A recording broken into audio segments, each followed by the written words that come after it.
बिस्मिल्लाहिर्रहमानिर्रहीम। अस्सलाम वालेकुम। Welcome to my channel. Gold की मालूमात के लिए मेरे चैनल को सब्सक्राइब करना है तो पहले पूरा सुन लीजिए। अगर पसंद आए तो ज़रूर सब्सक्राइब कीजिएगा। अगर गोल्ड ट्रेडिंग के लिए ग्रुप में आना है तो डिस्क्रिप्शन में नंबर मौजूद है, ज़रूर मुझे मैसेज कीजिएगा। थोड़ा सा फिज़िकल ग्रुप में भी मैंने शामिल किया है लोगों को, लेकिन बेटे बहुत तंग नहीं कीजिएगा, मैसेज छोड़ दीजिएगा। जिधर मुझे टाइम मिलेगा ज़रूर करूँगा। ट्रेडिंग करता हूँ इसलिए ज़रा मसरूफ़ ज़्यादा होता हूँ। आज का जो थंबनेल है पहले उस पर बात करते हैं कि गोल्ड के मुताबिक मैंने थंबनेल क्या बनाया है कि गोल्ड बुलिश है, यानी ये सवालिया निशान दिया हुआ है, तो नज़र तो बुलिश ही आ रहा है। देखिए गैप अप ओपनिंग हुई है और गोल्ड सुबह से ऊपर की तरफ कर रहा है और उसका शायद वार इम्पैक्ट कल से ये बात शुरू हुई है कि यूक्रेन रशिया वार जो है वो अमल कर रही है। हम जो ट्रेडर्स हैं वो तो इंट्राडे हैं और उसमें हम अपने जो एंट्री है वो उसके हिसाब से अपने एरिया में आती है तब लेते हैं और बाइंग और सेलिंग को उसी टाइम हम सेट करते हैं कि किस तरीके से कहाँ पे रेजिस्टेंस पे हम सेलिंग ले लेते हैं और सपोर्ट पे हमें बाइंग लेनी होती है।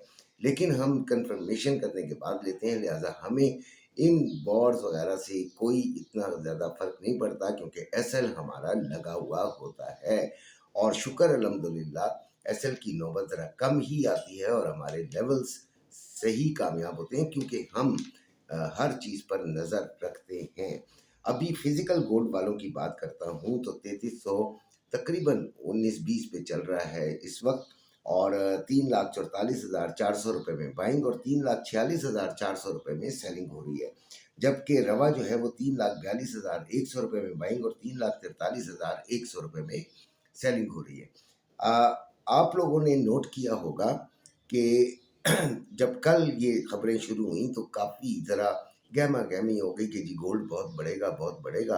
तो मैंने ग्रुप के अंदर यही एक मैसेज छोड़ा कि देखें आपकी जो पाकिस्तान की मार्केट है वो आज दोपहर को खुलेगी और कल रात को कोई फ़ायदा नहीं है कि आप इन बारे में जो है वो ज़रा परेशान हो। आज जब मार्केट खुलेगी तो अगर ज़्यादा हुआ तो आपने जो ख़रीदारी की है वो इंशाल्लाह फ़ायदे में रह हो जाएगी और अगर खुदा न खास्ता ये नीचे की तरफ चल जाता है तो फिर हमें ये देखना है कि हमें ख़रीदारी कहाँ से करनी है और अपने जो रिस्क जो हमने लॉस का लिया हुआ है रिस्क उसको हमने मिनिमाइज़ कैसे करना है।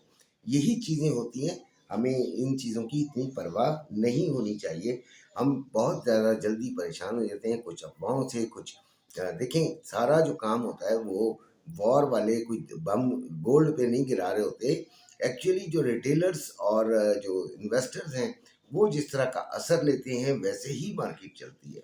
गोल्ड में उसी वक्त तेज़ी आएगी जब बायर्स ज़्यादा होंगे, ठीक है? तो उसका ताल्लुक जो है वो उनके ज़हनी जो साइकोलॉजी है उससे है कि अगर वो ये समझते हैं कि गोल्ड में हमें इन्वेस्ट करना चाहिए तो वो उस वक्त जब इन्वेस्ट करेंगे तो हम तो बहुत छोटे हैं, हम उनके पीछे पीछे इन्वेस्ट करेंगे। बात आप समझ रहे हैं?